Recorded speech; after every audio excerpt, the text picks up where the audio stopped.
Welcome to a Fantasy Fan Sportscast with Easy and Lou Landers. Now enjoy the show, but don't forget our safe word. Today, there is no safe word.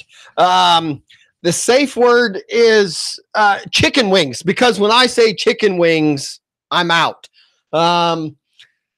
People of the chat room, welcome. The prop bet should have been today is VZ was going to make this broadcast happen.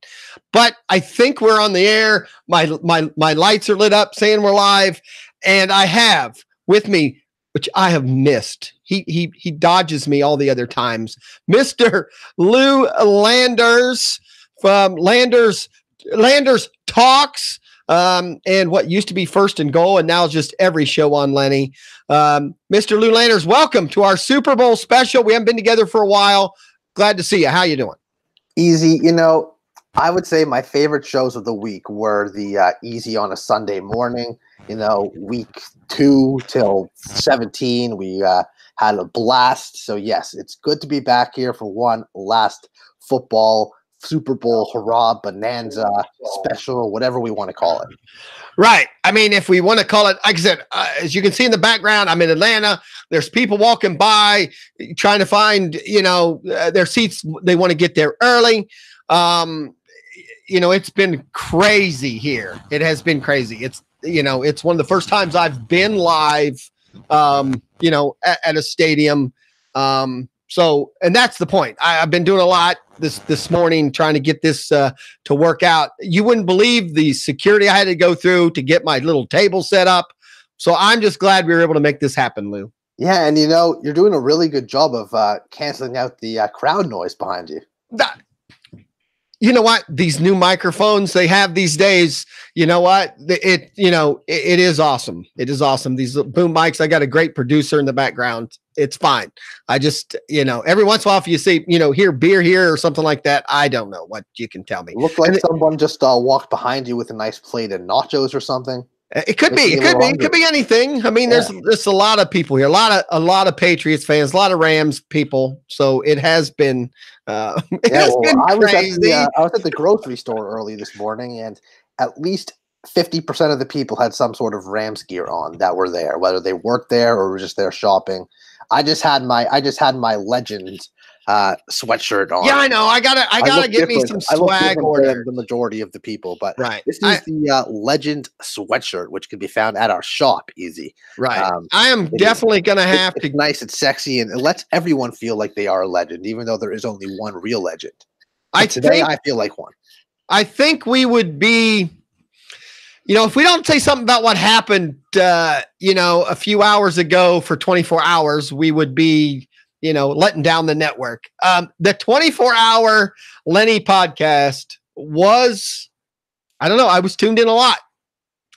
Had him, in my ear a lot. I was said earlier on the network how well he did. I agree. There was very few times where I tuned in and went, you could tell he was tired. I mean, it just didn't happen much. What do you think? Did you were in there too? I mean, it was amazing. I was there for the majority of it, at least probably 18 hours or so of it. And when I wasn't there, I was still listening. I listened. I went to bed listening. I woke up still hearing him, laughing to myself. Well, he's still at it. I don't want to say I was going to doubt him. Oh, look at you, right in the stadium now. For those who can actually see, most people could be listening audio-wise, and they have no idea what we're talking about. But yeah, I don't want to say I had my doubts, but 24 hours is such a long time. I mean, if anyone could do it, it's Lenny, and he proved that he could do it. For me, I was thinking, could I even do 5 hours? I don't even know if I could do 5 hours, let alone 24 hours. So yeah, he crushed it. And it wasn't just 24 hours of talking. There was a lot of actually good information in there, awesome baseball stuff, funny stories. You definitely got your money's worth in those 24 hours. I'm out of breath while you were talking there. I know you saw the stadium. My producer put on. I had to run quickly down the corridor to get here, to get into the stadium, where I will be viewing the game tonight. So you must have paid a lot of people off to be the only one there. I don't see anyone else behind you. Again, they're letting a few people in at the very far end of the stadium, and that is just to make sure that the words "Patriot" was spelled right in the end zone. And that's it. I think you should go and take a piss on it. It's no hatred. No hate. Firstly, this is a betting show, technically. So I know we're going to get there. 21 and over, right? So we can say things like piss and shit. Okay, that's true. That's true. If you're listening and you're not at least 21 years old, no. Right, that's true. I guess it depends on the state and everything where you're in. Or, hey, you know what? All right. Let's talk about the gambling part. Not the game, just gambling in general and sports gambling. Me and I've done some, I live in a state where gambling is not legal. This is a no fun state right at the moment. Marijuana has been legalized, but you still can't buy it. You can not really gamble. It's legalized, but you can't buy it. So not yet. No, they keep, we'd be getting into things. The long story short, there's people in the government here that didn't want it to happen, obviously, and it went through. So now they're doing weird things where the distribution centers have to meet certain criteria. The whole, the marijuana itself has to be. This is turned into a different show, but the marijuana has to meet certain requirements, and they haven't yet. So the whole thing is, as of September, you were allowed to buy it legally for medical reasons in Ohio, but they've yet to have a place open where you can buy it yet because those places haven't met the requirements. So it's kind of a little bit of BS. And what's the story with gambling then? Nothing. There is right now no gambling in Ohio. I shouldn't say that. A few years back we legalized. We have a few racetracks in quotes in Ohio. Right. No, we have places. We have a couple places now where there's like 5 places where there's pretty basic gambling. A couple basic table games and slot machines. I know I'm going to Arizona in just under 2 weeks now. And I'm going to be going to casino, but they have no sports betting. They have no sports book, nothing like that. It's all table games. Right. So that makes a little, it's just a matter of what you're ready for or what you're, like I said, in Ohio, we just don't have it. Now, I've come from a family where, we used to bet kind of regularly, on things. And I still do that with my kids and stuff like that. I was betting on the Super Bowl when I was like 6. Right. There's always, I have family. I'm in the stadium this morning because there's no one here and they're allowing me to do the show. But later tonight, I'll be popping up I-75 to get back, to Ohio to watch the game with my family. I could only get, one ticket into the stadium, so my family was stuck at home. But when I get there, we'll be doing wings and things and all that. But yeah, we'll do a few things where we're betting, things just within the family. So, now I have placed bets other ways and through other means and all that. With pretend money, let's just say that. Yeah, pretend money. For the live viewers. Right. For the live viewers, it was pretend money. But no, but the Super Bowl's a fun day. I got up this morning almost holiday-ish feeling, right? Are you into it that much? It's a big deal to me. This was the day that I figured, okay, I'm going to sleep past my regular 5 a.m. wake up time, sleep in, till 8 or so. I woke up, it was like 5 o'clock. I was like, I could go back to sleep, but man, it's a Super Bowl. I was up. I jumped up. I got my day started. I got more energy today than most days. Right. And, again, I don't have a team in it. I don't really care who wins. Do I want to see New England win? No, I've never been a New England guy. Living in LA, I'd like to see, the Rams win so that, the fans can have something to talk about for a little bit. Whatever it might be. I really just want to see a good game, and I'd like to cash in my DFS lineups. Right. Which I didn't, again, I don't do much DFS. I don't do any DFS once playoffs start. I don't even do that much during the regular season, but, obviously I'd put in my Bengals lineups, but now for the Super Bowl, I don't know. This is a game where I don't do a lot like that because I don't want to watch players. I want to enjoy the overall game, which is, to be honest, why some of the prop bets we're going to talk about here is, those are the fun things because I am the guy who does the goofy ones, because I don't want to take away from the game itself, so, So it's just one of those fun things to do. And like I said, we will have dinner ready here around 6. Is kickoff truly at 6? I always thought it was an odd time. I thought it was like kickoff is 6:30, 3:30 for me. Which is, but by the way, I'm still not used to. It's been 5 years. Yeah, but that's the best, though. Oh, it's awesome. Yeah. Yeah. It starts at 3:30. Super Bowl's done by 6:30, 7 o'clock. It's fantastic. Right. I love it, and I don't have the easy feast going on, but we're gonna have some homemade jalapeno poppers wrapped in bacon.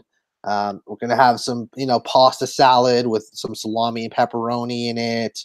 So, some nice veggies, chips and dips and salsas and nachos, all that kind of stuff. But no wings, maybe some homemade pizzas, that kind of stuff. Kevin Daly in our chat room, which, hey, I don't even think I did that. Lenny Melnick, fantasysports.com, the home of the 24-hour podcaster, the Legend Sports Network. Come to the chat room. We will, and if some of the other shows have done prop stuff, but if you have a prop bet question or any kind of a question, me and Lou will answer it. Like I said, and again, during the season, we actually could base our opinions on actual things, on stats and game flow and all that. Today, you can look at game flow a little bit, but after the opening kickoff, game flow can go right out the window. Oh, so, right. Well, that's my point. This is the fun of the prop betting, is that no one's right until it actually happens. and even the serious prop bet stuff is still most of it is. I remember Easy. Do you remember the Super Bowl with the Seahawks and the Broncos, where on the first play from scrimmage, the ball went past Peyton Manning and the Seahawks got a safety? Yes, that blew every prop bet out. Right. Everyone was screwed. Right, well, not all of them. Obviously, the first possession, not. right? Yeah, the whole, of course not. But you know what I mean. Like, right? It changed the whole game flow. It changed everything. Right. Something unpredictable. Like if the opening kickoff tonight is run back for a touchdown, game flow already changed. Oh, I agree. And like I said, Kevin, and that's what I thought. I always thought the Super Bowl started at a weird time. And Kevin said it always has been 6:18. Is this the first year? I don't know. Is this the first year it's actually at 6:30? It always, because again, today, because of this show and a few other things, my feast is a little smaller than normal. I actually have less family coming because of girlfriends and boyfriends anyway. But so I'm not as tied into a time. But I used to sometimes miss the national anthem. Interesting. Because all my apps say 3:30, so 6:30, and usually today. Yeah, but I think in the past it has been like it has been 6:15, 6:17. It would say 6:17. Right. Right. That's what I'm saying. I'm just curious, is that new for this year, Kevin, or is this the first year they're doing it right at 6:30? That's all. I'm under the impression that Kevin has that usually it's at a very right. I've been saying 6:20. Right. I've been saying 6:20 all week because I always thought that was roughly the time. So pretty much, if you don't want to miss anything, tune in at 6 p.m. Oh, you avoid most of the annoying, stupid pregame stuff that's all the same thing for 10 hours. Right. You just get, you get CBS broadcast really starts. You get Romo and Nance, I believe it is today. They start talking. They go over some things from the previous rounds of the playoffs, this, that, and the other. Team introductions, national anthem, whether it's a minute and 20 seconds or 3 minutes, which we'll get to. Right. And then we get the kickoff. And once the game starts, it's just like any other game outside of the fact that it's kind of for all the marbles. All right. I'm back out here in the hallway because I'm making my way down to my prop bent central area where I can bring up some of the prop bet things, and we can go that route. So I'm back out in the hallway, get ready to go down there, and we'll start talking about some of the prop bets. But are you a Super Bowl party person? Because I'm not. I want to watch it not by myself, but at least with my family knows that I enjoy the game, and we're not going to sit there and bullshit a lot. We're going to watch the game like it's a regular football game. Yes, and you see, I used to be a Super Bowl party person when I was in Toronto and get together with all my buddies because we were all big sports fans. So we didn't have the bullshit stuff going on. We didn't allow girlfriends or anything like that to come, as at that time, none of us were married or engaged or anything. No girls were allowed because girls bitch and complain and want to watch the commercials. The commercials were the time for us to either watch or get up and get more food. We just wanted to watch the game. Nowadays, when, I don't have, big group of, 15, 20 dudes I hang out with regularly, I don't like the Super Bowl party. I did it two years ago, and I just wanted everyone to shut up so I could watch the game. I agree. Now I watch it at home. I'll watch it with Megan. I'll watch it with Mickey, the dog, with my food, with my phone, so I can look at stats and stuff. And just enjoy the football. Right. And Andrea knows Rocky is my grand puppy, the bulldog. My daughter's upset because Rocky was told he's not allowed here. I put up with him all football season where he just wants to play the whole time. And I just said, if he comes for Super Bowl, he's going to be locked in the other room with grandma,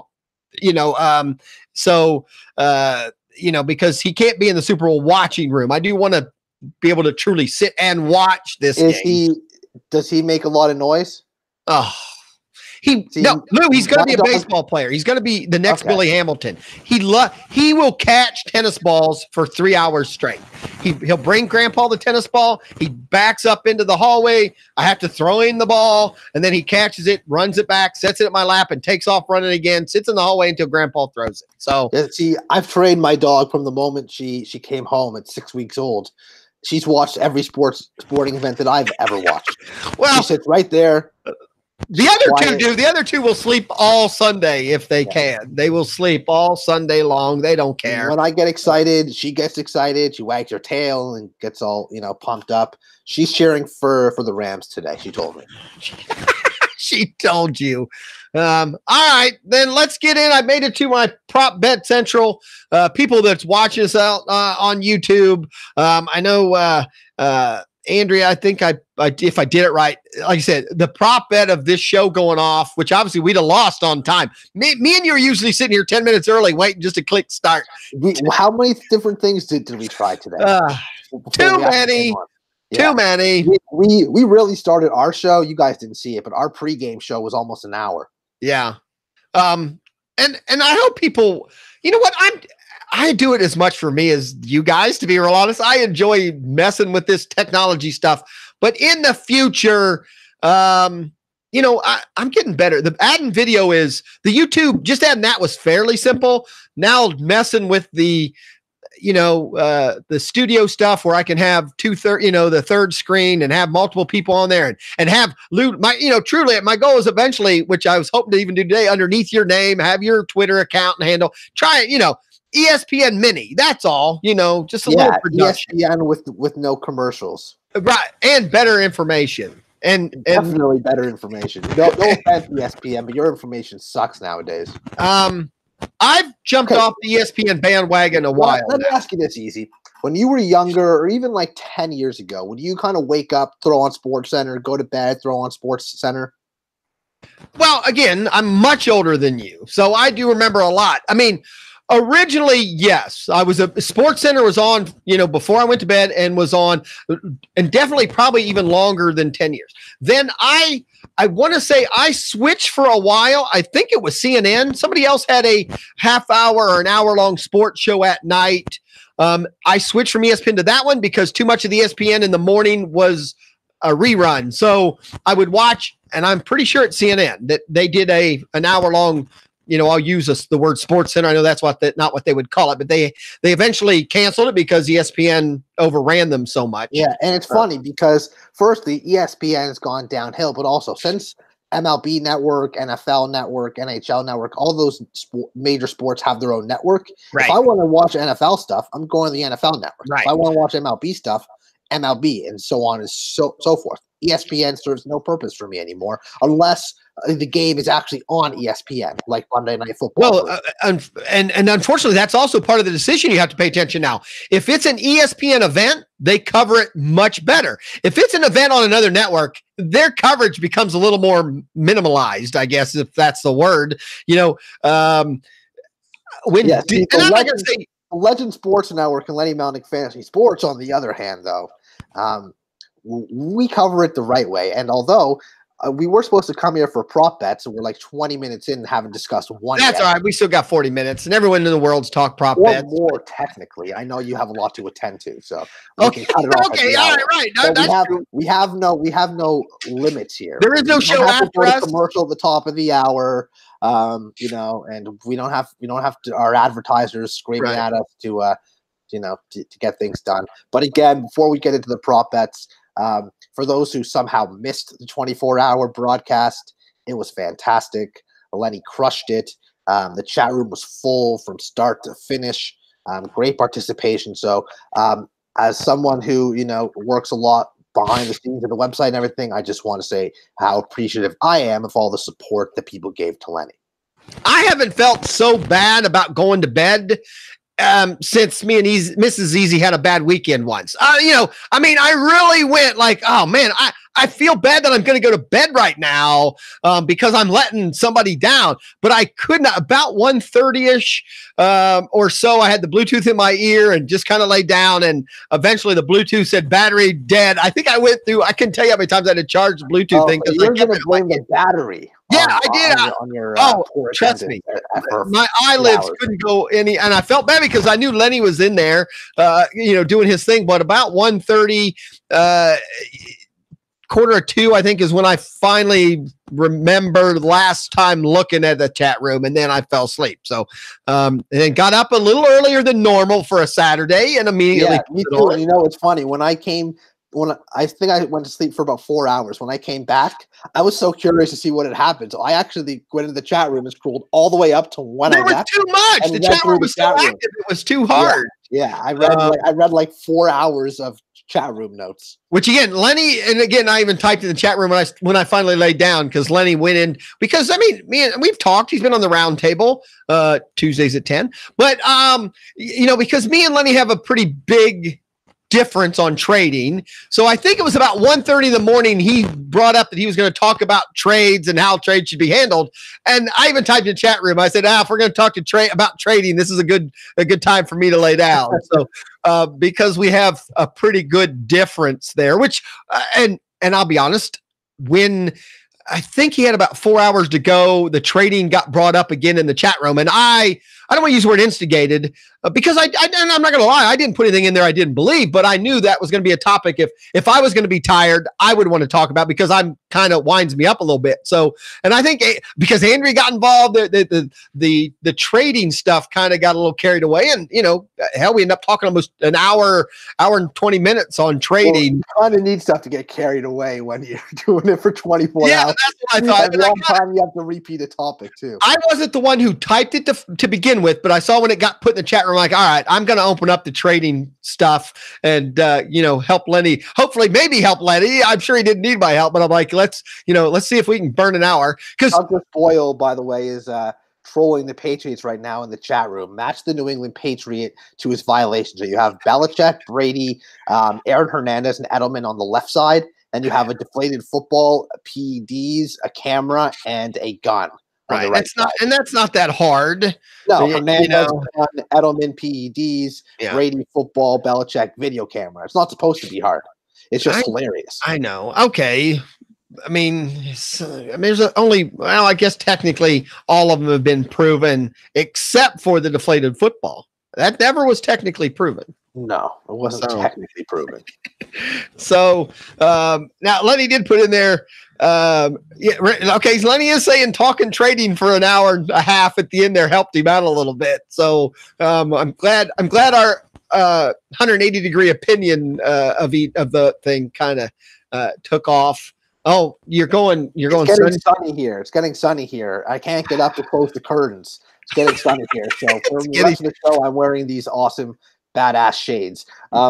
So luckily, I can still see through. You can see. All right. Now, again, I'm sure people really tuned in for Prop Bet Talk that has been on every network now and all that. So I didn't have a problem that we, spent 25 minutes just talking in general about the network and us. I mean, we haven't, like I said, truly, when is the last time me and you, I know you came on the roundtable a couple times, but a full show, me and you, it's been what, week 16, 17? Yeah, it was week 16 or 17. And week 17, it wasn't as much start for Sid as it was just, going through the games, talking the playoff stuff.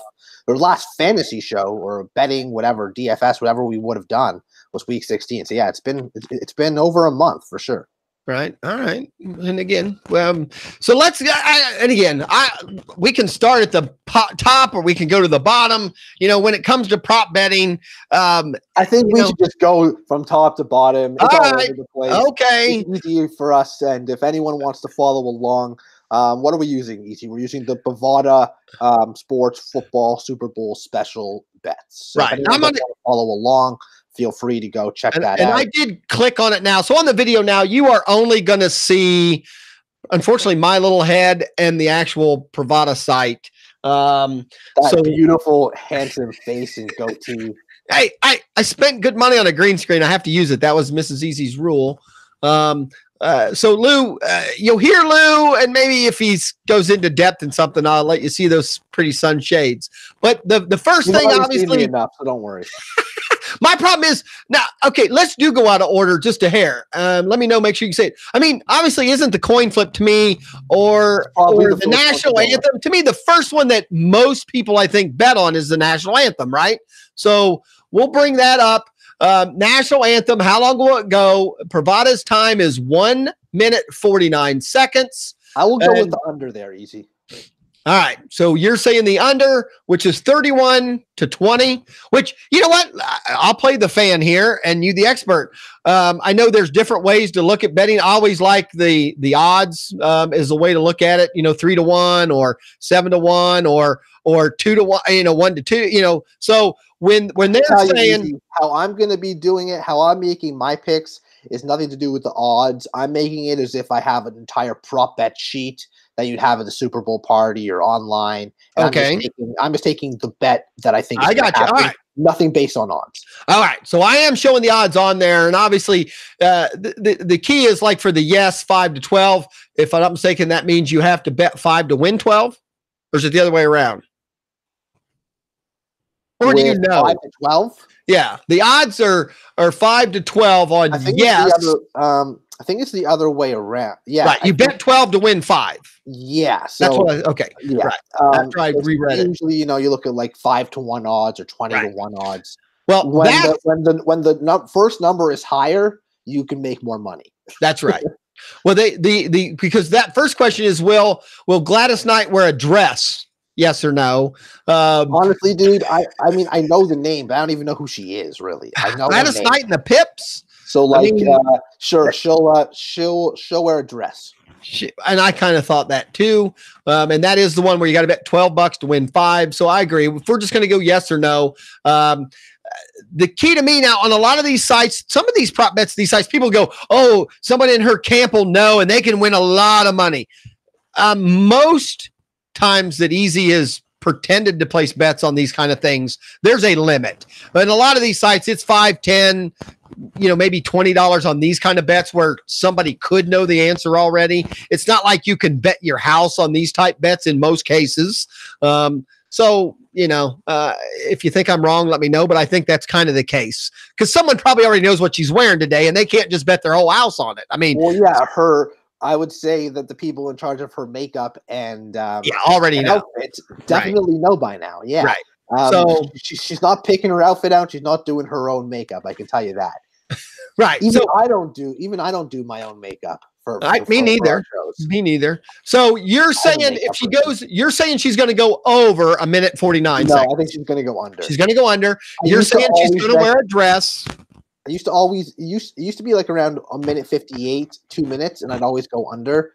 I think she'll go under. I think she'll wear a dress. And with regards to omitting or forgetting a word, I don't think she will forget a word, but the omit is a very interesting word because she might omit a word. I think she might add words. I mean, it has happened.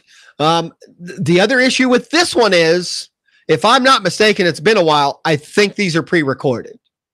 So, and I could be wrong if it is pre-recorded. Obviously, it doesn't mean she would admit or whatever. It's and again, I don't know Gladys Knight, but there have been other people that they didn't necessarily admit it. They just said a word that wasn't even the word. You know what I'm saying? They just changed it. So, the wording is really terrible, because if omit means that she just misses a word, changes the words, adds words, then yes, I think she will omit. And right now, live on the show, the over-under just changed. So, the money must be moving. It'll probably move over right up till kickoff, man. Right, over just moved. So we're there. And obviously the political thing was, will any player take a knee? That's a yes or no bet. I'm going to say no. I'm going to say no to that one. I think for the Super Bowl, they'll all stand and respect the flag, as they should. And I'm not going to say this, again, to be political one way or the other. I think I agree with you, but for a different reason. Because of the two coaches, I think there's someone less likely to kneel. I think these two coaches have 100% control over what their players are going to do today. And complete respect from their players. Exactly. So maybe if Josh Gordon was still on the Patriots, he might kneel. But at this point in the year, I mean, you don't get to the Super Bowl realistically, in my opinion, if you don't have complete team chemistry, unison, and respect for your coach and your coaches. Right. So I think we're on the same page on that one. But again, most of those are just paying, double your money. I mean, that's the thing. There's not a whole lot. You're not going to win a ton of money necessarily. Let me see the next one. Will the scoring drive take less time than it takes Gladys Knight to sing the national anthem? I think that's kind of funny. Yes, it will. Because if you think she's going to be under a minute 49 seconds, obviously means you think someone's going to score in less than a minute 49 seconds. Drive take less. Or any drive, right? Yes. That's what we said. I do think that any drive could, yes. Because I think there's going to be scoring in like the 2-minute drill. Oh, you're right. See, I misread that. It's not just the first, it's any. Okay. And I agree. I mean, that can be a kickoff return, a punt return, a safety, all that would fit under there. Plus, New England, let's say New England defers, right? So they get the ball. New England's favorite thing to do is get the ball with a minute 20 or so left in the first half, drive down, get a field goal or something, and then get the opening kickoff again. So I think there'll be a scoring drive in the last 2 minutes that will happen. And of course, again, with the Rams and their explosiveness, for sure, New England scoring drives usually take up time. They're more efficient. The Rams are the explosive team. New England's more so the efficient team.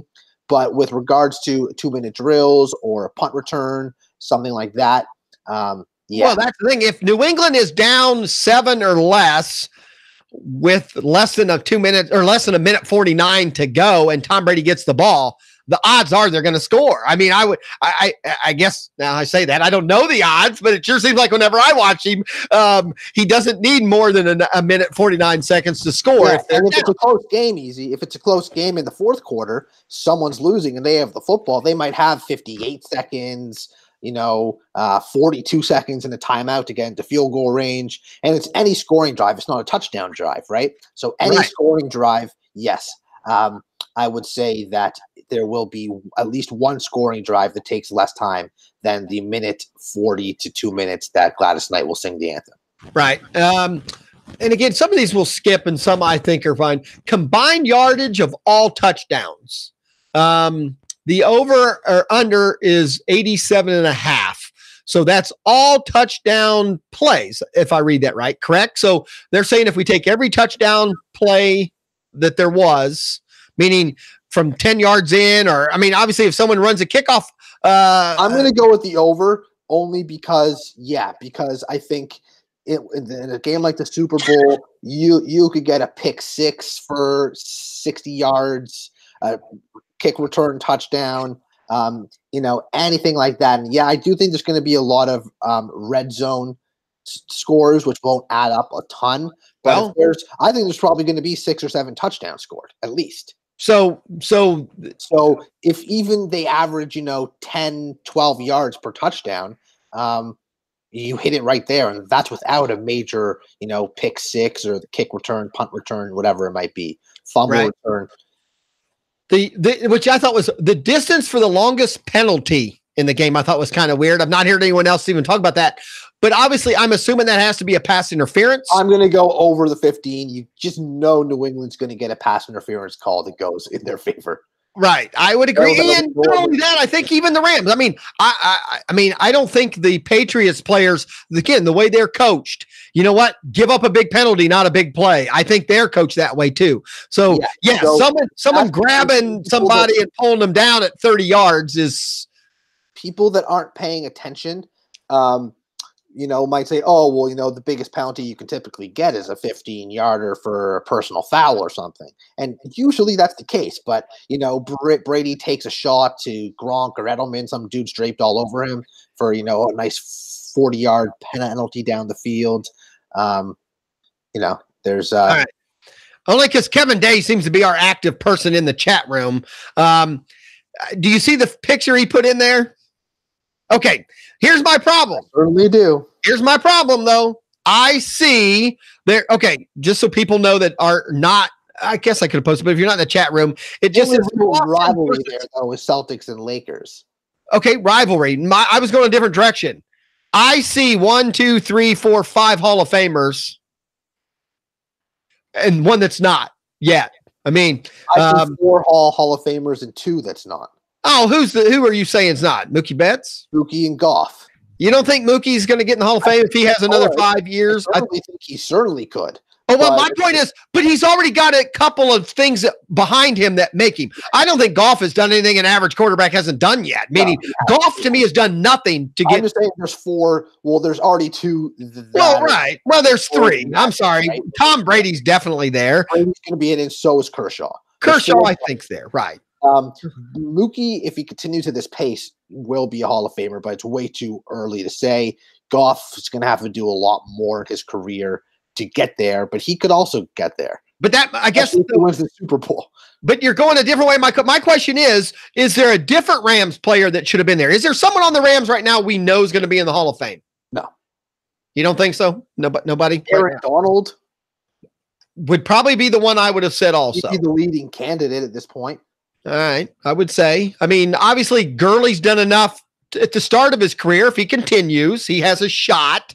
Tommy Sue's been around for a long time. He's hated by a lot of people, but he's hated, but he does have the numbers. Obviously, a Super Bowl win wouldn't hurt him, because again, as a person who's been a football fan, to watch defensive linemen, Hall of Famers have to have a lot of sacks, and some of that, it's a little harder. Honestly, I think Sean McVay is on a better road to becoming a Hall of Famer than Goff at this point. Now, see, a lot of people are giving me crap because he is from my hometown. He's from Dayton.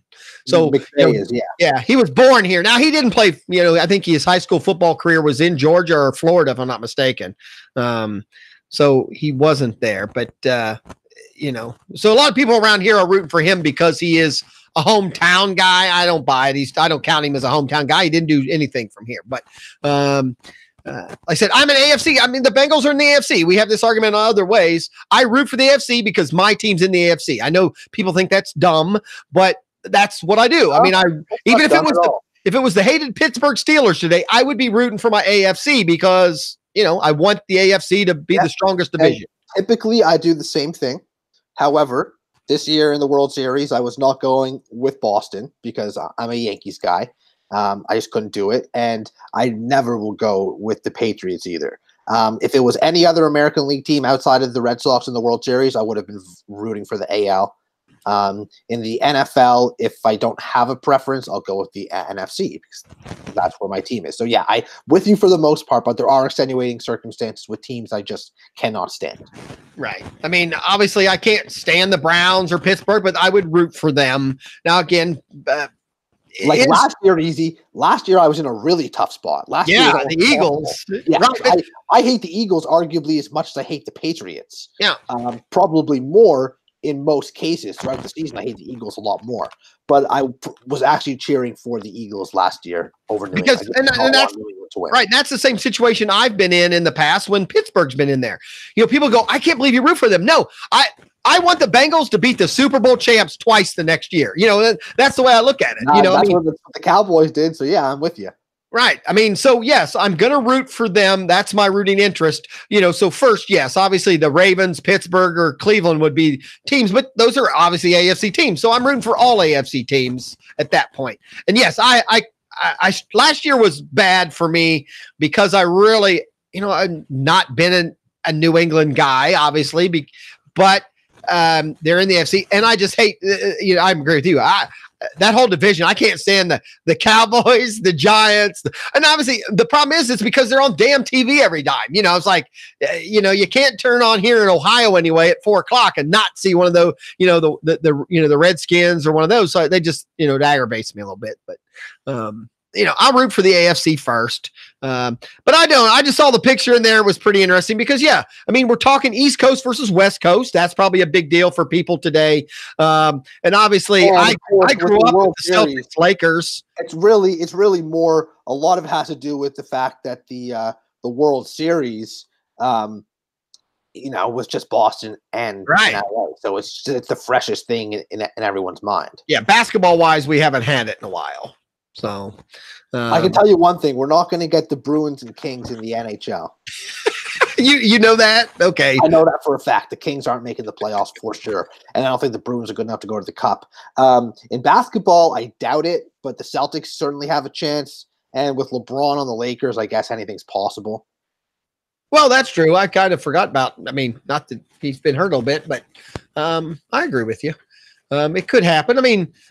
The Celtics have come and gone a little bit. It's truly been, and even then, obviously, you have technically, LA, you have a lot more to choose from. You have Golden State, you have the Clippers, it doesn't necessarily have to be the Lakers, for it to be East Coast, West Coast. Unfortunately, the East Coast doesn't bring much to the table. Obviously, none of the New York teams are struggling. Washington struggling. There's not. The East Coast is a struggle because here in Ohio, when the Cavaliers, we wouldn't have. I don't consider us East Coast. So that's the way we go. They're considered East to me because they play in the East. Right, they play in the Eastern Conference. Okay, but still, but my argument is they're still not. Again, I don't consider us that. Number of New England Patriots players to score, I thought was interesting. That's what I'm saying. I'm trying to flip through here. Count if Brady throws a touchdown? Does he score? He's not technically scoring the touchdown, even though he's throwing it. Right. You're right. Because for fantasy, the wording again is dumb.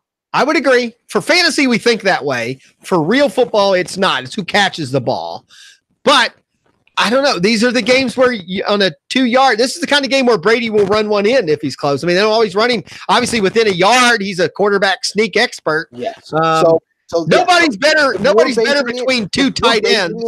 If we're basing it on the fact that it has to be the player who is possessing the football across the goal line, then that's interesting. Let's see. Okay, I think Brady gets one. Sony Michel gets one. I'm going to say 4 different New England Patriots. All right, you named 2. So are you thinking White and Edelman? I'm thinking one of White or Edelman or Gronk. 2 of those 3 guys. Okay. I think Michelle and Brady each get one, and then 2 of those 3 guys. This doesn't say touchdown, so you obviously also have a kicker. No, it's scoring. Okay, so Gronkowski. So 5. We'll call it 5. 5 Patriots score.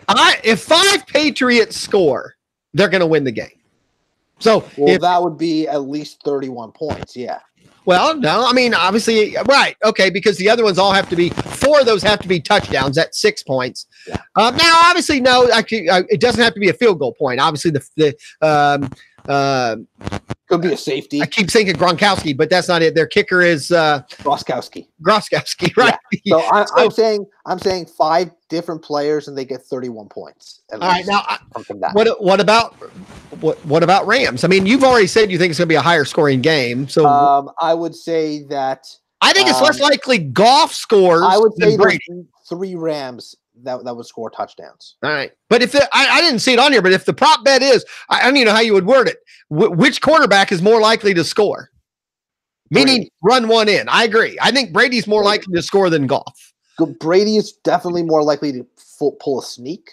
I would say Goff he's not fast, but he's sneaky quick. Where if they have the ball on the 7 or the 8 and he has nothing, he will take off. But the likelihood, if we had to guess, it'd be a sneak from Brady. Patriots on the goal line. They try and run it on first down with Michelle. He gets stuffed. Second down, they go to Devlin. He gets stuffed. And then Brady runs it in on third down.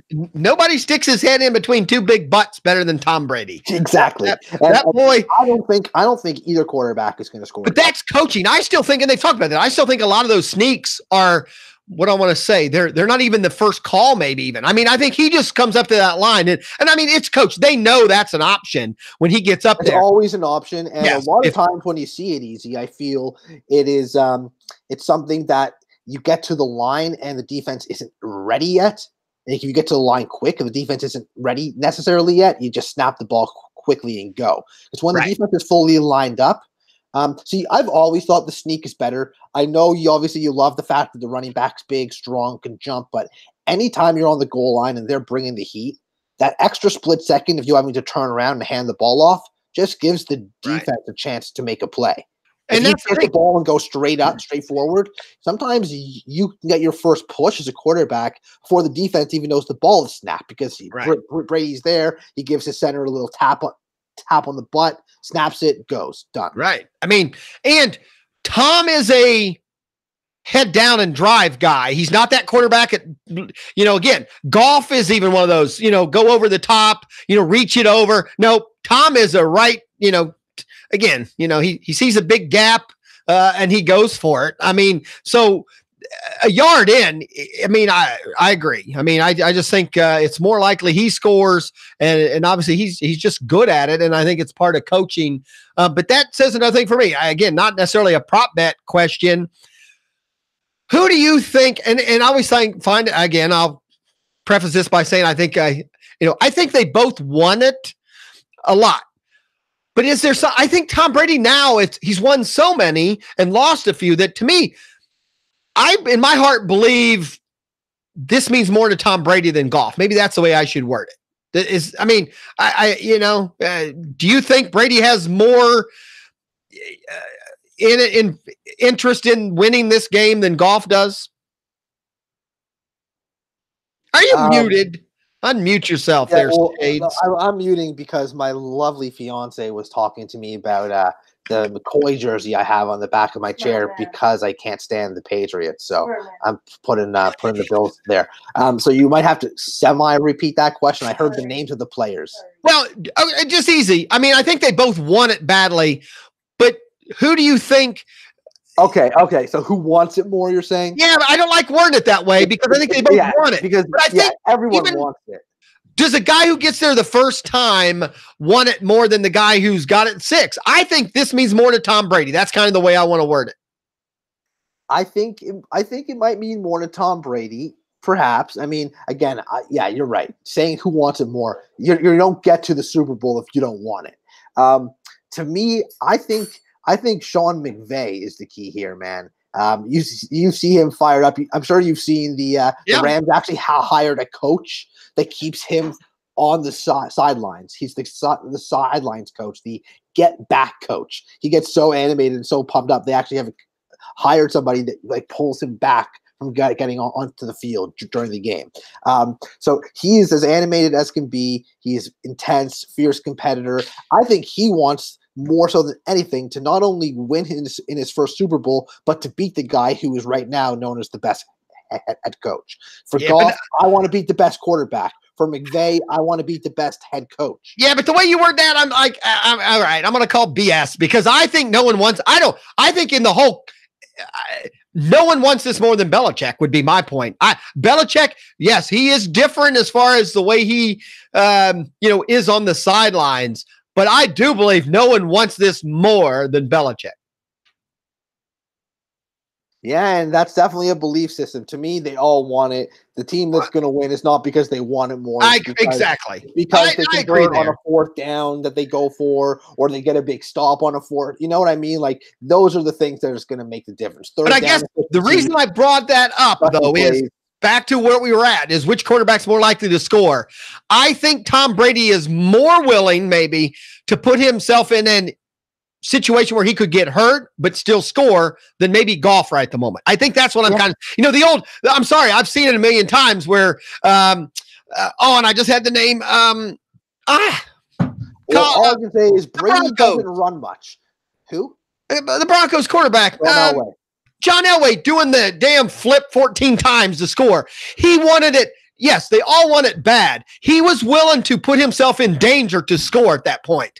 I think that's in Tom Brady today. I don't know if that's in Goff today. You see what I'm saying? Yep. I feel you. And when it comes to, it's the last game of the year. So you have to have that in you, in my opinion. There is no tomorrow. This is it. So what I was saying is that Brady's not known as a proficient runner by any means. But you even saw 2 weeks ago, I should say, versus the Chiefs. The play broke down. He was not quick, but he ran. He picked up 15, 16 yards. In the Super Bowl, every yard matters. Playoff Super Bowl, every yard matters. I would not be surprised to see Brady, take off a couple times if he has nothing, there's good coverage, and pick up those yards and put his body on the line. Will he slide down if he can? Sure, but I wouldn't be surprised if he took a couple hits either. And Goff's a big guy. Goff is a big boy. He probably will try and do the same thing, and they'll probably tell him. I know. See, the Patriots play a lot of man-to-man. So if the coverage is good, likely if the pass rush, it could break down. And Goff could have a lot of room to run because of that. Running quarterbacks can have success against New England because they play so much man-to-man. If guys on the out, guys on the other out, guys are going deep, the defenders, the cornerbacks, safeties, they're following those guys. There's usually a lot of room to run. So I actually wouldn't be surprised if Goff took advantage of that today. All right, I agree. I think I agree with you, but like I said, I think Brady's willing to do, and again, like I said, it's always hard to say how do you decide who's gonna, has more. They all want it. The other weird prop bet that's been popular this week has been the color of the Gatorade. I always go orange or red. See, I know, and you said that. My problem with that is the green, and see, that was my problem. On this one, they have lime and green as two different choices. No, they have it as the same. Lime, green, and yellow. The original Gatorade was orange, and the very next one was the greenish one. So to me, I still think it's more likely. I think Gatorade wants it to be the orange because that's what you think of. When they're pouring orange, you don't think Sports Aid. You don't think, I always usually go orange or red. However, in this scenario, it's hard to not go with the lime, green, and yellow because you get three choices for the price of one. Right. Versus the one is clear or water. I haven't never paid enough attention because I think it's a stupid thing. I think dumping shit on your coach is stupid to begin with. But I don't pay enough attention. Do you think someone's there making sure they get the certain bucket? Is there a dump on your coach bucket somewhere in the stadium? I think they just grab the closest one and they dump it on him. Right. See, my next thing would have been, what happens if for some reason there is nothing poured on the game winning coach? Does everyone lose? Why isn't there? Why isn't there an option for? No. Everyone, right? The house wins usually when it's none of those, right? If it doesn't happen, and it does say poured on. See, I think that's a little thing. I mean, if he dodges out of the way and it doesn't hit him, is that a? I think it's still. I think you still win if you get the because that's what they dump. It really should just be what color of the liquid is going to be attempted to be poured on the couch. Right. But my problem is casinos don't work that way. They like the idea to have an out if they need it. So I find that an interesting one. I agree with you. I think if I had to take this, but the problem is it also the lime, green, or yellow pays out the least. So obviously they're assuming also that that's the most likely. And orange is the second. If I was going based on odds, I'd probably go red. I think I'd agree with you because those are the kind that I'll take the longer odds. I usually go orange or red. Red has better odds than orange. I'll go red. Purple has the best odds. Right. Who will score more points? And that's the two kickers. Which kicker do you think will have the most points scored? I think Zerline will have more. He has a bigger leg. And again, I think with the Patriots, they're very efficient when they go down the field. I think, a lot of times they end up just getting a touchdown or doing nothing with the Rams. They might not have those same long sustained drives as New England, but I think they'll get a lot more chunk plays. And if they have a kick anywhere from the 38 to 40 yard line and more before the 50, anywhere between, I guess, the 38 and like the 46, they'll probably attempt a field goal from Zerline if it's not 4th and short. I guess I see it the opposite. Those 60-yarders. I think if it's fantasy scoring, Zerline outscores them because this is real football scoring. I think Gostkowski. Hey, it's my opinion. I think New England's going to have an opportunity to score most of the time, which that would be my thing. And I don't even know if I didn't see it on here. And that's which punter's going to have more punts. I mean, I think this could be a game that New England doesn't punt the ball one time. It, to me, is an option. I would take the Rams punter too. And yeah, you might see that. Honestly, I see both teams anything 4th and 5 or less from midfield and on. I don't think you see a punt because in this game, honestly, field goals and punts is not going to win this game. If you have a chance to go for it on 4th down, you don't beat New England or the Rams by kicking field goals. Right. I agree. I agree. And those are the things when we come to this kind of a game that do get thrown out a little bit. You know, the coaches know we got a better shot at scoring if we have the ball. I agree. So when you get close to that 50-yard line, even I think punting. I don't want to say easy. I don't want to say that neither coach trusts their defenses because they do. But at the same time, in this scenario, neither team got here because of their defense. Right. The next thing, which is a big deal, and let me see, I'm kind of curious how they word it here because I've seen it in a few different things, and that is this one does say, okay, will Rob Gronkowski retire after the game? My concern is when they say after the game, does that mean immediately after? I think if they win, he definitely retires during a 24-hour period. If they lose, he's not going to retire. I do think this is going to be his last game, but I don't know. Agree with that also. I don't know if it's right after. Now, it doesn't say right after the game. It just says after the game. I know. That's a long time after the game until when? Right? After the game, I mean, I guarantee you he'll retire after the game. It just might be 3 years from now. No, but he'll probably retire. This is probably his last game. Now, if you read the small print, the retirement announcement must appear on the broadcast, meaning before they go off the air. If they lose, no. If they win, I think he might. I think if the first thing he said, if they win, and hey, especially if they win on him at the end somehow, catching a game-winning pass or whatever, I think the first thing he says is, hey, that was my last play in the NFL. Now, I don't know if that counts. I don't know if that's going out on top, Yes, I'm going to go to WWF or E or wherever the hell he's going, they say. Will a non-quarterback throw a touchdown? I think that's interesting because those are the things that New England. Not this time. You don't think so? Because see, those are the weird things New England will do. Something you don't see all season. Edelman can throw. Well, I know, but you got to remember, if Tom catches a ball last year, they might have. He just, didn't catch that ball, or that would have been a touchdown. I mean, I'm pretty convinced that would have been a touchdown if Tom Brady catches it. I don't think he's fast enough to outrun the defenders. But didn't he catch it on like the 35 or something? And he was wide open. You don't think he could have gone 30, 25 yards? No, he probably would have fallen down or gone hit. But either way, no.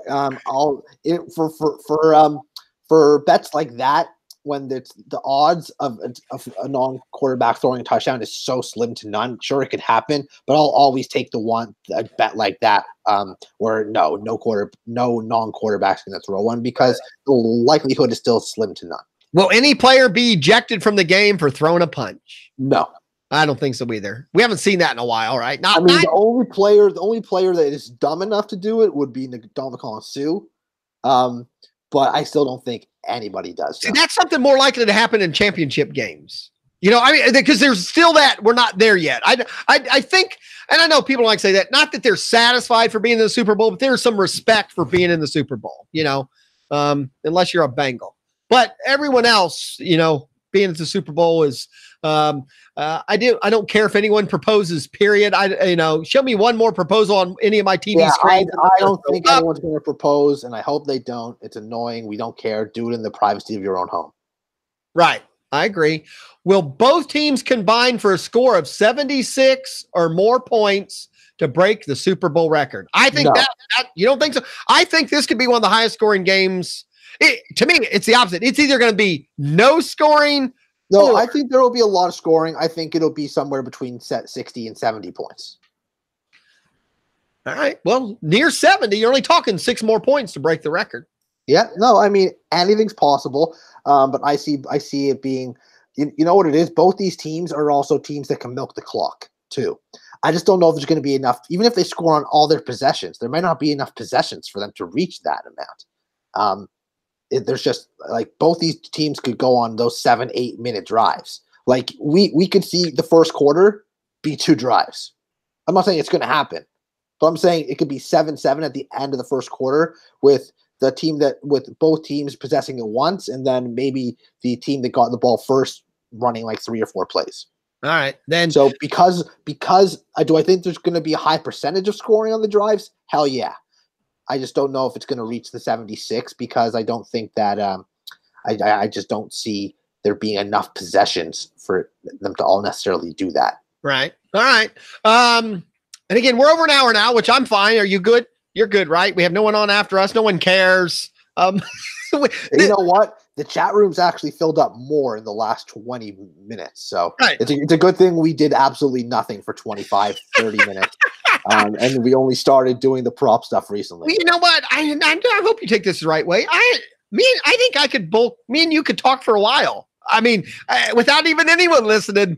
I enjoy your conversations and your input, and I think we're off just enough that I make you think a little bit. But oh yeah, no, you have the brain spinning today, man. Maybe it's the sunglasses I'm wearing. I don't know. But and the best part is, so Meg, my beautiful, lovely fiance, heard me say something to you about putting on the sunglasses because the sun was coming in. So she tried to do it really quick, and she actually knocked the rod completely off the thing. So now there is no shades at all. So I need the sunglasses even more now. Well, and I was going to type this in yesterday. Now Lenny's out there now in the chat room. We did a 3-hour and 40-minute round table. One of the first few round tables went 3 and Andrea made it sound like it shouldn't have happened. But obviously, now that I listened to Lenny yesterday, I got booted off at 3 hours from Mixler, but the YouTube kept going. So I kept going and had to reload the Mixler. But I'm just curious if the roundtable isn't the second longest show of the Lenny network. It's definitely not second because Lenny and I did about 6 hours on Christmas. Dang it. Yeah. Lenny and I did about 6 hours. And Lenny and I probably could have gone 10 or 12 hours. Right. We didn't, but we probably could have. I mean, no, sorry, not probably. We definitely could have because he went 24 on his own. So yeah, we definitely could have gone 12. Well, again, the round table on Tuesday nights at 10.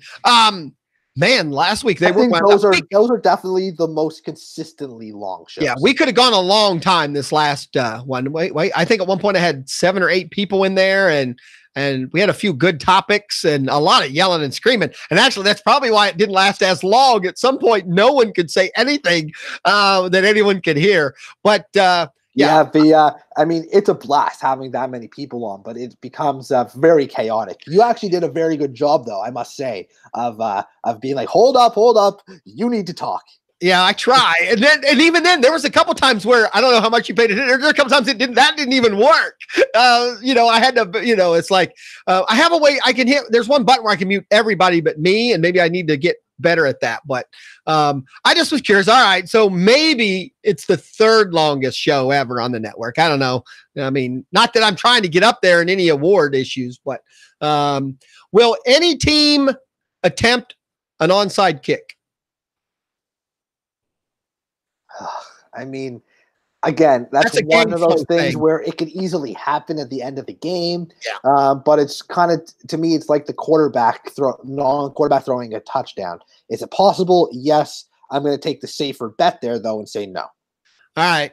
To me, this is an easy one. Will there be a roughing the passer penalty in this game? Absolutely. I agreed that. Right. I think that's even now. Again, you don't win much money on that one because I think they're saying yes also. But I agree. That's a much harder one, to do. I don't see it here right at the moment, but I think one of them on one of the other prop bet things was will a field goal or extra point attempt hit an upright? I found kind of funny, because actually the odds are slim. I mean, you can make money on that one. Well, you just think of, Cody Parkey or the Pepsi commercial with Ron Rivera. But no, I'm going to say no. I think both these kickers are going to, although you know what? Gostkowski, I think, missed one in the AFC Championship. But it has to hit the upright, right? It can't just miss. Right. I think it has to hit. It has to hit. Then one of the uprights. I'll say no. Or the crossbar. The way I read it, it had to hit yellow. It had to hit one. Yeah. So I'll say again, like all those other ones, could it happen? Anything could happen, but the likelihood, no. Well, the key to me though, those are the ones where you can make good money, and some people don't like that. But those are the ones I like putting a $5 bet on because you can win more money versus the 50 where I bet 5 and win 5. On some of those you can bet 5 and win 40 or 50 because the odds are it won't happen. So obviously every time someone's kicking, you're hoping. And the way it was worded on the side I read, it didn't matter if it went in or not. It just if it hit, it could hit and still go in. That wasn't the bet. The bet was will they hit the crossbar or, one of the posts. So I thought that was kind of interesting. I have a good one. I have a good answer for the Adam Levine black or white shirt. See, so, I was going to ignore all the halftime because I don't watch the halftime. I agree. But what I did was I Googled Adam Levine and went to images and looked at about 50 images, and more than 60% of them had him wearing something dark. I got you. That's your stat research. Exactly. At least I attempted to find something. I know of Maroon 5, and I know they have some hits. Meaning, I hear the song. Yeah, but I know Adam Levine more from The Voice, and I don't watch The Voice, but I see the commercials for it. All right, and I got to tell you, and I know him from The Voice too. The other thing I know him from, which I vividly can picture in my mind, and that season 2 of American Horror Story where he gets his arm ripped off, is just a great scene. He's a terrible actor, but they ripped his arm off, and I'm like, all right, that's cool. So I kind of could live with that. So the halftime show to me, I'm not paid any attention to. I think the other thing was does he wear black shoes or colored shoes? Was one of the bets on one of the other sides. See, I didn't see any pictures of his shoes when I Googled. I guess I could write Adam Levine shoes into Google, but no, I don't have an answer for that. I will tell you, at my house, I have the 5 TVs, 6 TVs now. But over here, we will have the Puppy Bowl running the whole time. Now, the problem is they have messed the Puppy Bowl up because they put it on early. They repeat it all day long. They've added parrots and guinea pigs, and they've really taken. It's not really the Puppy Bowl anymore. It's the Animal Bowl. Well, no, it's the Purina Bowl. It's whatever gets on there, they can sell some kind of food to. But one of the things is, will a puppy attempt to mate? Another puppy during the event. Sure, I find that hysterical. Yeah, because is that one gyration? I mean, they're not allowed to, man. I mean, I don't know. In my life, sometimes one motion is enough. One pump? Well, not. No, because I don't think the word pump to me means it's a real physical thing. I think they're saying the word attempt, meaning one gyration or one, meaning. I would definitely take the over. Yeah. Now, the argument would be what's more likely then? Is it more likely that a puppy will make a sexual gesture or Adam Levine? Adam Levine. I would agree with you. I would say too. Right. So it's more likely that Adam Levine attempts to mate than a puppy. I find that hysterical, Lou. So let's go now. Again, we've been an hour and 10. So let's go to the what I think all the way at the top here. Coin flip. I don't get that. I mean, it's just a 50-50 bet. No, I always go heads. But for no reason, right? I mean, the odds show that it doesn't matter. I always go heads simply because I figure that two reasons. I go heads because I just always go the same so that, like, after 20 years, I'll be able to look back and know how it did. But also in Madden, when I play Madden and I get the coin flip, I always choose heads, and most of the time I get it right. Right. Even though it's been proven that none of that matters. It's back to when you go in the casino, the roulette wheel. And I forget, I've heard big numbers when they added that poll on the roulette wheel to tell you all the numbers and the colors that have been going off. The casino makes so much more money now because they say people will walk by and see black like 6 times in a row. And I do that all the time, man. Right. I see black 6 in a row. Even though once the ball goes around, the odds start every time. The odds don't change because that thing says black. You know what? I can tell you, I've made really good money though by walking by and seeing 6 black in a row. Putting, let's say, 70 on red, going black again, and then putting like 200 on red, and we're winning it. All right. If you see all those blacks and you keep chasing it by doubling your bet, it will hit on red eventually. You just have eventually, to but the odds don't change. That's the thing. People think the odds change. No, they don't. More likely, I don't even know how to say it. It might be more likely, but the odds don't change.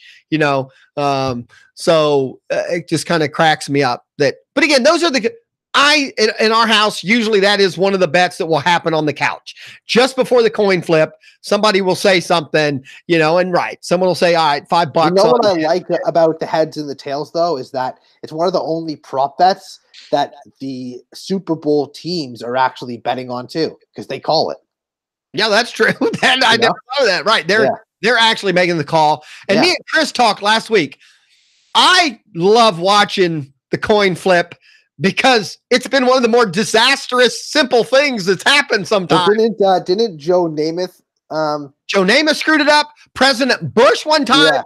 Yeah. Joe Namath, he flipped it before someone made the call, right? Right. Yeah, and the ref had to go catch it and flip it again. And retired / no longer with us, President Bush, when he flipped it, it didn't even flip. It just looked like a flying saucer going over and plopping down. And so the coin flip to me, I just find entertaining because it's something so simple, but if it's screwed up, people are already on Twitter, people are already going, say it's fixed.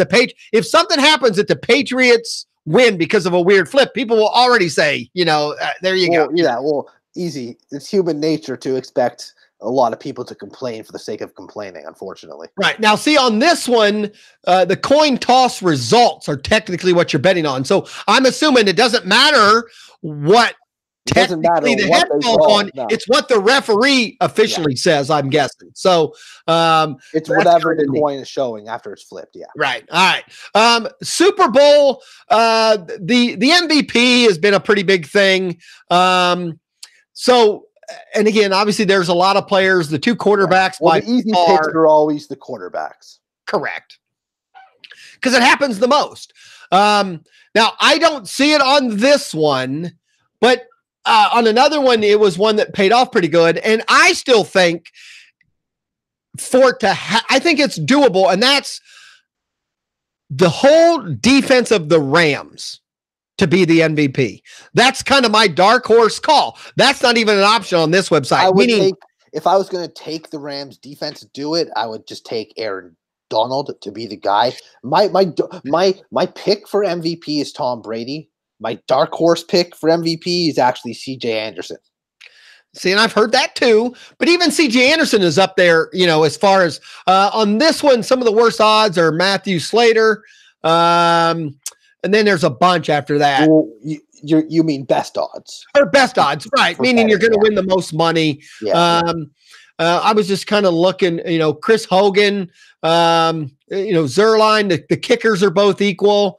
Gronk has a decent, 16 to 1's not bad. CJ Anderson 18 to 1, not bad. Donald 18 to 1, not bad.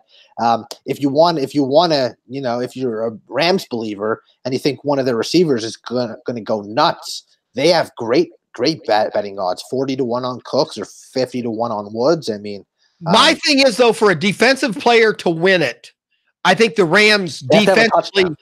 Well, they have to score a touchdown. They have to have a sack, maybe an interception, and I think that's harder. I think it's more likely if the Rams win this, let's say 24-3. Tom Brady gets picked twice. He gets sacked 3 times. They'll just pick one of the players. Yeah, but my argument would be, and maybe that's the point. Maybe there's something in writing somewhere where the defense can't get it. But no, I think it has to be a player or maybe co-MVPs. Maybe that's a thing. Maybe the co-MVP. So you're saying, I guess in my mind, I keep thinking, and I could be wrong. I always think all the way back in when Philadelphia won it. I don't know. I don't know the years, late 70s or whatever, or in the 80s. I thought they won it because of a defense. And I guess in my mind, I always think the defense won it at some point. Maybe I'm wrong. Maybe it's never been a whole group, but I don't know. I mean, I'm rooting.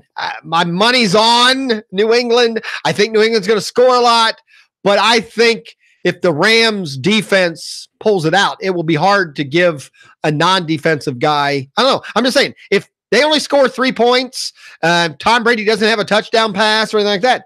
To me, I don't care. I don't care if they score 47. If the Rams win 47-3, I will say a defensive player has to be the MVP. Yeah, most likely. Now, again, it could just be basic stops, though. It might not be because of fumbles and interceptions and stuff like that. And if the Rams put up 47 points, Goff might throw for 5 touchdowns. Okay, so now, I think none of that's going to happen. The Patriots are not going to lose 47-3. I don't think either team is going to lose. If there is a blowout, though, I would expect it to be on the New England side in their favor. I don't think we're going to see a blowout, though. I think we're going to see back and forth, tons of offense. I agree with you also, but at the same time, these are the fun things we talk about today. I agree. If there's going to be a blowout, I also would say it's more likely to be New England blowing out the Rams because the experience, things could happen. I think there's a chance more likely that the Rams go off the rails than the Patriots. But at the same time, it will be very interesting early because I saw it. You saw it last week or 2 weeks ago, I should say. Again, I keep forgetting they have the stupid 2-week thing. Yeah, I know. But we all know what you're talking about. In between, yeah. Goff and the Rams looked terrible in that first quarter. I agree. Nerves, the noise, all that stuff was getting to them. After that, though, they were the better team. Yeah, but they weren't playing against Belichick the second half. No, of course not. No, and I know, but Sean Payton's a pretty good coach. Drew Brees might not be Tom Brady, but he's probably the second or third best quarterback we've ever seen, and certainly in the last 20 years, the second best quarterback we've ever seen. So it's not such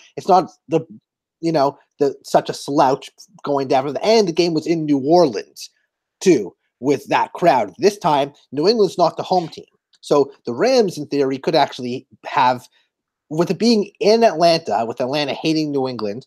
I feel like the fans and the stadium is going to be, if it's not 50-50. I'm going to stop you there. Tickets are too expensive for Super Bowls. This isn't going to be filled full of a lot of Atlanta people. There's going to be a lot of New England fans there because that's the closest. There's going to be a lot of both. There's going to be a lot of both. I agree. It's going to be probably in the 50-50 range. So I don't think the crowd is going to play the same factor that it did for the Rams with the Saints. I'm just saying for the Rams, they might have some jitters on their first drive.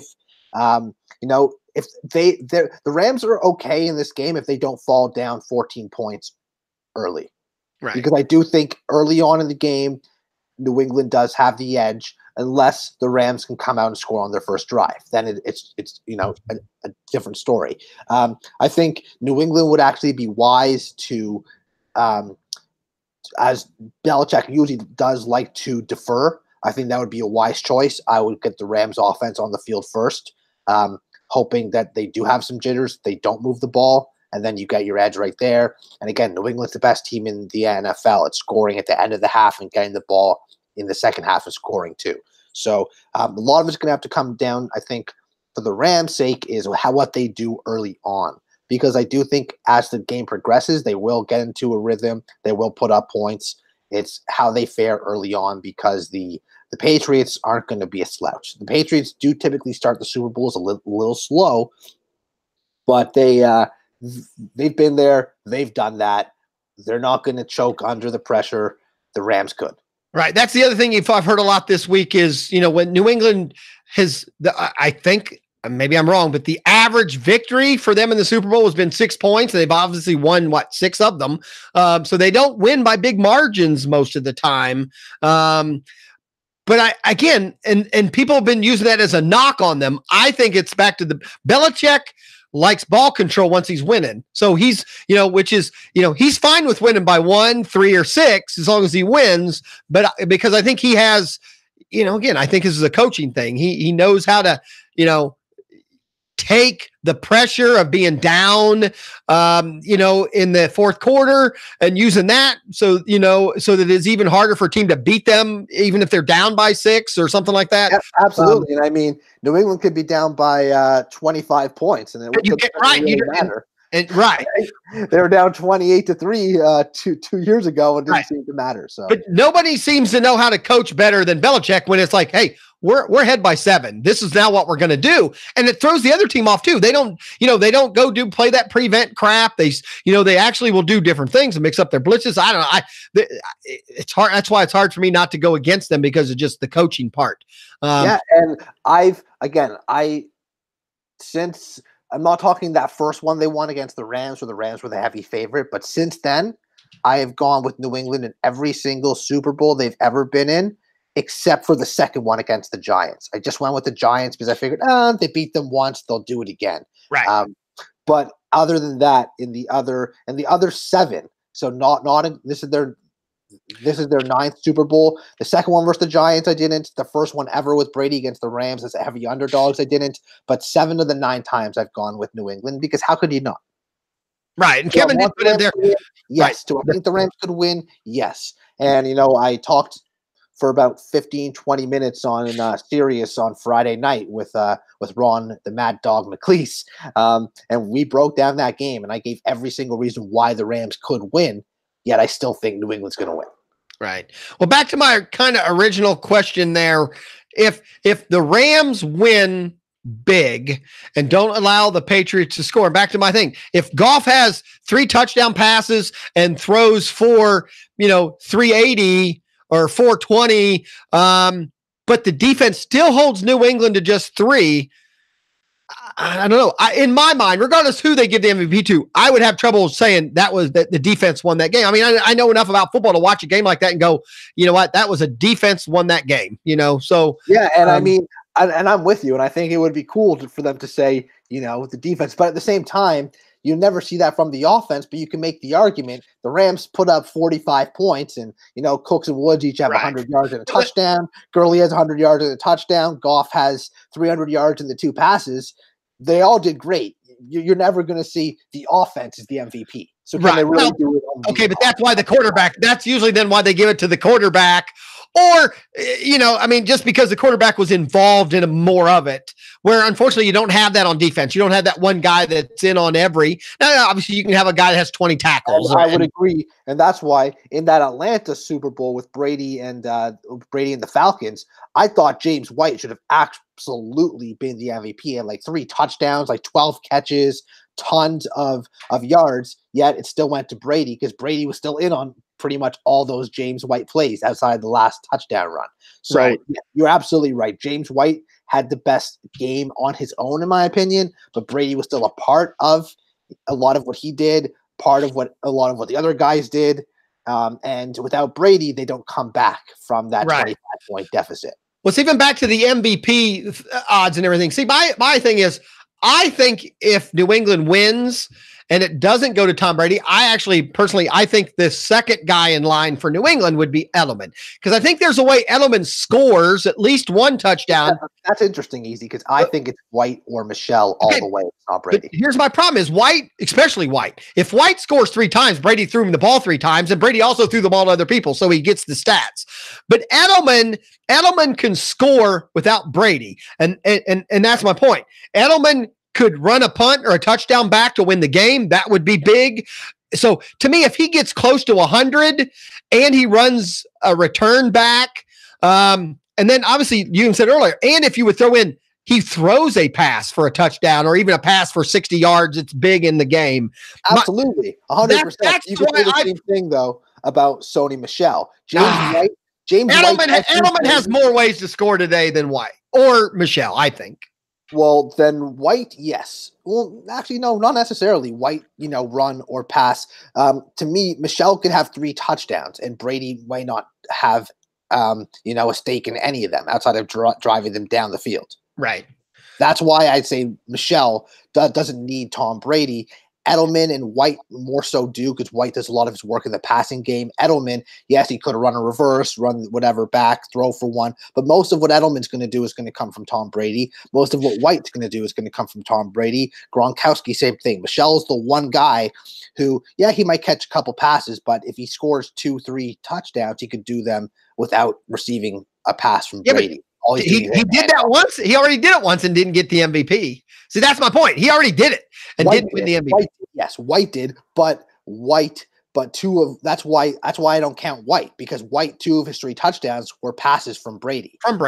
Where Michelle rushing touchdowns, he has his chance. I know. I just in my mind, Edelman has more ways to make things happen to compete with Brady than anyone else. Yes, he does. On New England, that's kind of he can run it. He could pass it. He could catch it. He can return it. Yes, he has 4 different ways to score a touchdown. Easy. You can just say easy. You're right. That's all. I can accept that. But if I'm betting on New England, there's no one else I'm taking. There's nobody else I am taking from New England side to win MVP other than Tom Brady. Right. Which again is why they both, and then even Goff. I mean, the thing is, right, quarterbacks win this more than anyone. I mean, that's just the way it is. My safe pick is Tom Brady. My out there dark horse pick is CJ Anderson. Because everyone says, oh, Todd Gurley's healthy, Todd Gurley this, Todd Gurley that. Latest things I've heard, the local news here, everything's reporting it's going to be a time split. And the one of them that seems to be more effective is going to be the guy to get the ball at crunch time. Also, Lenny talked about it, and believe it or not, Lenny knows his football. He's typecast as a baseball guy, but he was dead on here. The Patriots do have a game plan on how to stop Todd Gurley in, stopping that outside run.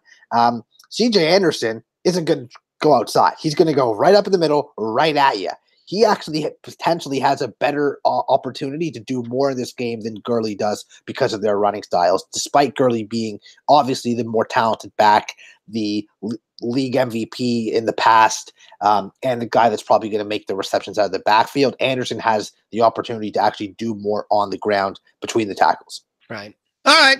Well, we're getting close to an hour and a half, and I do have to start prepping my grill. I got wings to smoke, and I mean, I don't have wings to smoke, but I got some other stuff to smoke. You see, you beat me to it. I'm not talking about pool. No, I'm smoking wings. They'll cook for 3 or 4 hours, and then I'll put them in my sauce, and they'll be delicious. It'll be great. But the last thing, because I thought it was interesting, but I didn't catch. They made it sound like they did it themselves, and that was a fantasy prop bet thing they were doing, which I'll have to, they were setting it up where they put prop bets in the winners and gave them obviously dollar amounts, and then set up truly so you could take, out of, let's say 15 prop bets, you could take 6 of them if it fit in your budget, so that you had more than one prop bet, but the way they were describing it, unfortunately, I caught it at the end because unfortunately, I don't listen to SiriusXM as much as I used to because of the Lenny Melnick fantasysports.com, the Legends Network. But I thought that would be cool. I don't know if a site offered it or if they were doing it themselves. But next year, that's something I think would be, fun to do with a group of people. Essentially what you're saying is each prop has a dollar value. Yep. You have a budget. Each person has a budget, and essentially they're picking. Right.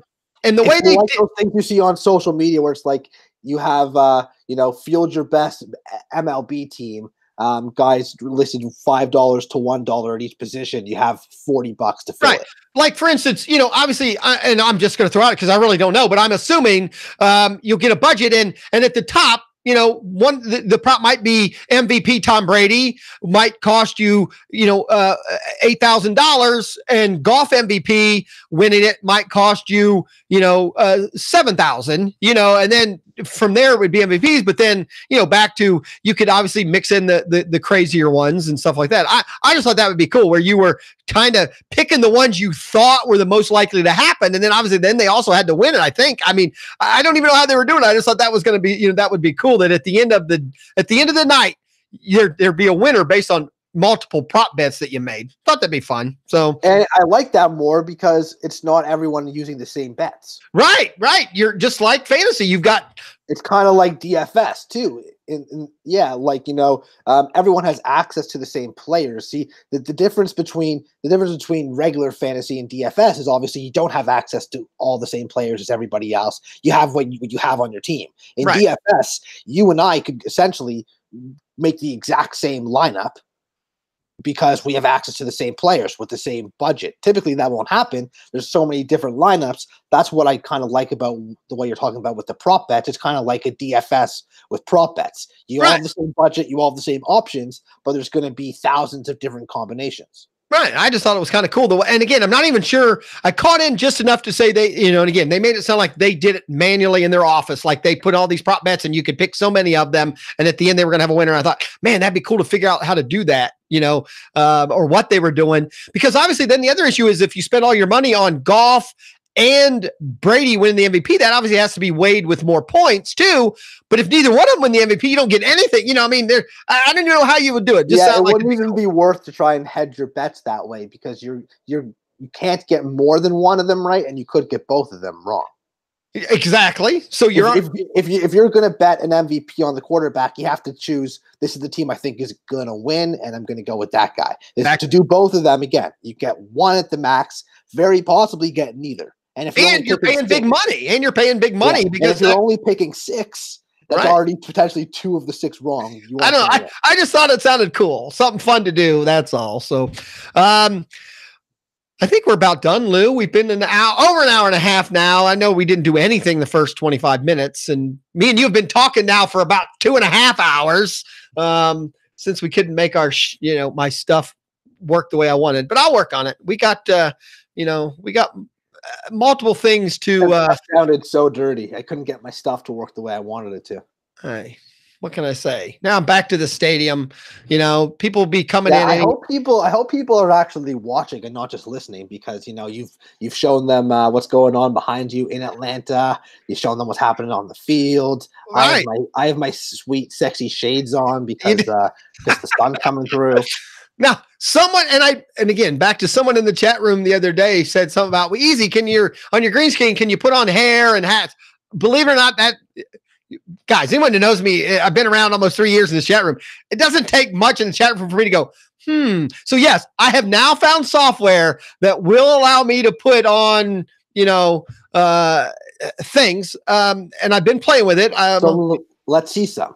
Well, okay, that's the problem. I haven't figured out how to tie it in. Okay, if this goes totally wrong, then I will say goodnight a little bit early.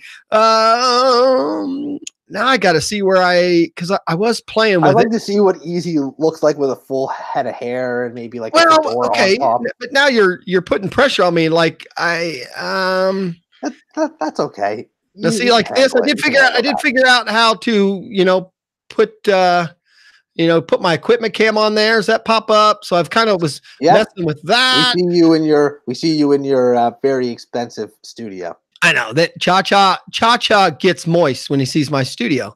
I got to tell you, I might have taken it off, to be real honest now, because I did have it. I have the snow one, my logo where I can look good, where you can see me advertise my, show here on the network. I have to tell you, it looks like I've taken it off. I did have it set up. Let me ask you this. So has everyone been staring pretty much at you the entire time? No, I've been switching back and forth to you. Oh, okay. I was going to say that's such a pleasant sight, getting to see your face and the prop bets the whole time.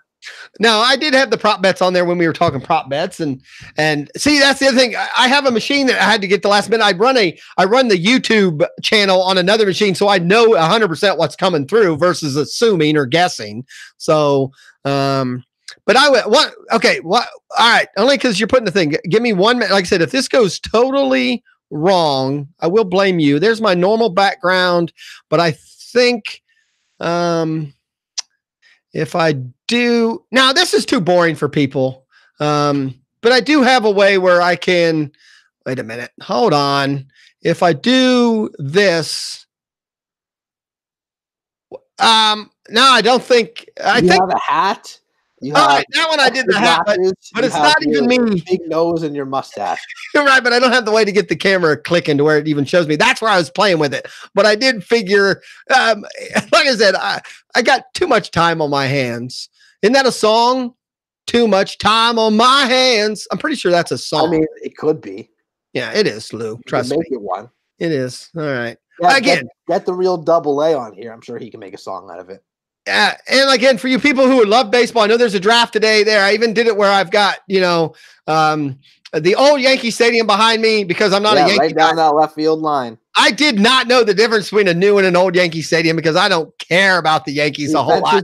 The fences are darker blue at the new one. I got you. So I might have to work on that. But, I mean, obviously. Easy. Apparently that is a song. Kevin asks, is it foreigner? Douglas Boyle says it sticks. I think it sticks. Too much time on your hand. I'm going with sticks. I think it sticks. Foreigners, cold as ice. Cold as ice. Willing to sacrifice our love. There we go. Oh, and look at that. I think that's the first time I saw your little Bengals. I'm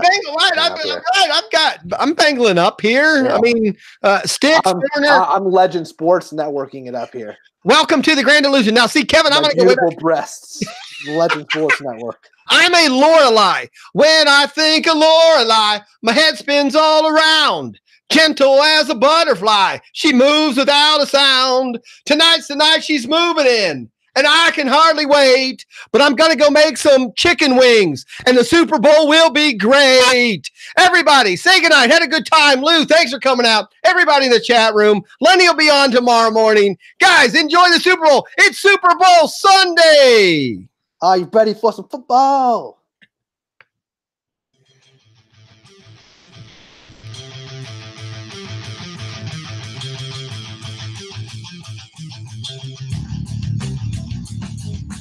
Welcome to a Fantasy Fan Sportscast with Easy and Lou Landers. Now enjoy the show. We're pretty much restarting all over again. No, I hit the wrong button for you people that are still with us. Just a Fantasy Fan podcast. And to keep your fantasies going, follow us at justafantasyfan.com. Say good night. Good night. Safe word, Super Bowl. Chicken wings.